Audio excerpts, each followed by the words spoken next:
In the last few years, the so-called cultural capital of Australia, the city of Melbourne, has been under metaphorical, physical attack, not by an invading foreign force, but from within, Australians attacking Australia. Take, for instance, the statue of Queen Victoria near the CBD. On the eve of Australia Day 2024, The Age reported, Queen Victoria Monument doused in paint after vandals hack off Captain Cook statue. A month later, the Captain Cook statue in Fitzroy Gardens suffered a similar fate. The Guardian noted, Captain Cook statue outside Melbourne's Cook's Cottage toppled amid spate of attacks. In June the same year, King George V became the next victim. The Herald Sun declared, Colony will fall. Vandals behead King George V statue in Melbourne. In 2025, SBS actually scored an interview with the perpetrators. We met the group tearing down Australia's colonial statues. They have plans to escalate. In their interview, they were actually shown evidence, with the group brandishing the decapitated head. Pretty ugly, King, Chris jokes, as he pulls the bronze head out of a bin, where it's been hidden during our interview. Did SBS report this to the police immediately? No, don't be daft. By protecting their identities, the second taxpayer-funded broadcaster in Australia is complicit in this crime. Melbourne's founder, John Batman, was also not immune. In January 2025, The Age detailed, Monument to Melbourne founder toppled, Anzac Memorial defaced on eve of Australia Day. The attacks kept coming. The ABC reported, Captain Cook Cottage graffitied, statue vandalised again in Melbourne, and now in 2026, in an attack that can only be described as a racially charged crime, the Herald Sun captured the scene. Death to the white race. Vandals share shock footage of attack on colonial statues. In their article, the ABC wrote, 155-year-old colonial monument destroyed. The pioneer monument in Flagstaff Gardens was smashed into pieces, with the words Death to Australia graffitied at its base and Land Back. The monument had the inscription, erected in 1871 to the memory of some of the earliest of the pioneers of this colony whose remains were interred near this spot. The criminals released a video of their crimes, ending with, the colonial entity and all its foot soldiers are a disgrace. Kill all colonizers. Death to the white race. The people committing this campaign of destruction can only be described as far-left extremists, no? Of course, all this theatrical nihilism doesn't help anyone. It doesn't improve the lives of Aboriginal people or whoever claims to be the victim of Australia's colonial past. It just causes chaos and erodes the social fabric. It's wanton destruction, and it is of no benefit to anyone. Finally, the City of Melbourne Council, under the leadership of Lord Mayor Nicholas Rees, is trying to do something about it. Just keep these two in mind, Councillor Dr Olivia Ball, who is a member of the Greens Party, and Labor Councillor David Griffiths. According to the Melbourne City Greens Facebook page, Dr Ball is a human rights advocate with a Master's and PhD in human rights. So she clearly knows all there is to know about human rights. Statue rights, on the other hand. Earlier this month, the Herald Sun reported, meet the councillor who voted against Melbourne's vandal crackdown. They note, the councillor was the sole no vote against a crackdown on statue vandals. Yes, she upholds the human rights of all people, including the rights of criminals to smash statues. To be fair to her, I did want to look at her exact argument. You can download the minutes of the meeting from their website, Future Melbourne Committee, 3rd of February 2026. If you've got 3.5 hours to spare, you can even watch the entire meeting on YouTube.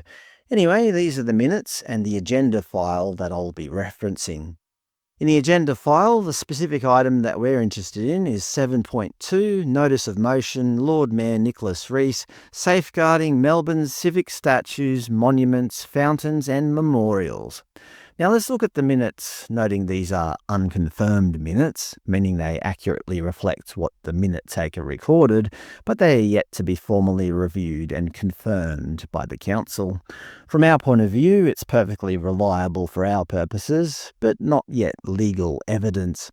Let's go straight to item 7.2, where they include some fairly sensible measures like 1.2 affirms council's position that statues and memorials form part of Melbourne's civic, cultural and historical fabric and should be repaired and reinstated as quickly as possible when vandalised, rather than left in a degraded state for a prolonged period.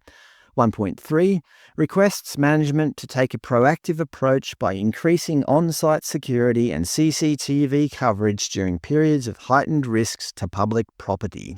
And 1.5, where appropriate, pursue recovery of repair or reinstatement costs from responsible parties. Hardly crazy suggestions.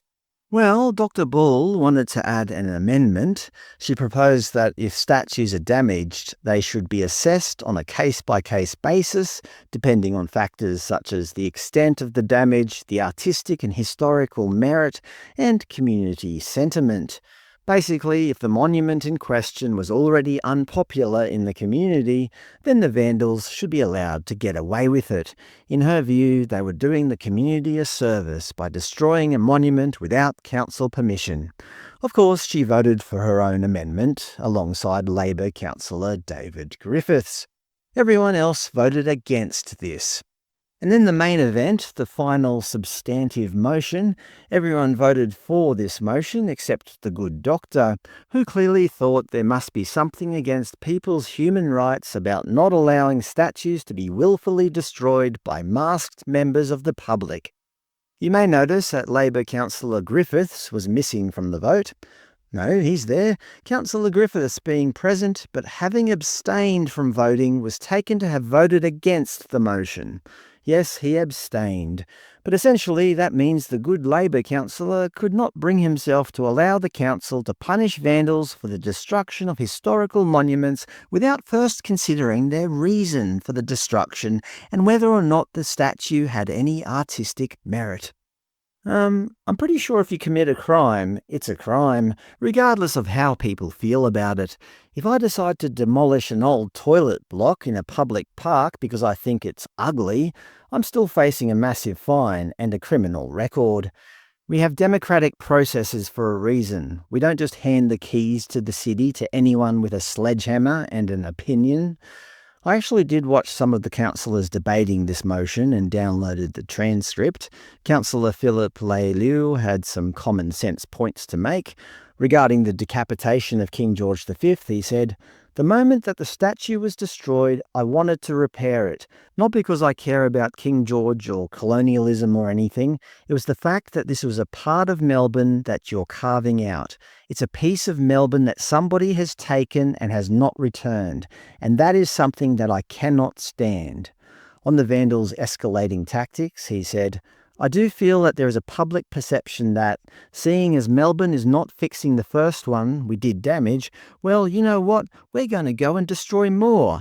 They're not going to do anything about it, but it's not right. And so if we give in to that, we might as well all go home. I mean, I hate to say it, but you don't negotiate with terrorists.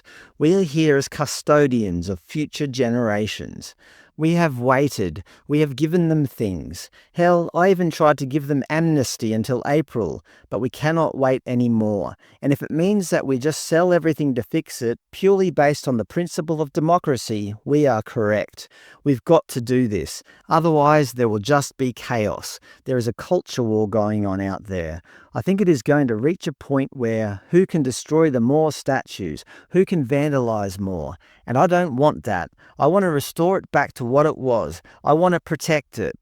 Lord Mayor Nicholas Rees also used some strong words. He said, To be really clear, this is not a debate tonight about the virtues of King George. There's a really clear principle that we're debating tonight. You will not achieve change by damaging property. It's how we operate as a democratic city. This is not a moment for nuance and caveats. It's a moment for clarity. If you break it, we will fix it. If you topple it, we will reinstate it. And what's more, we'll make you pay for it. It's time for clarity.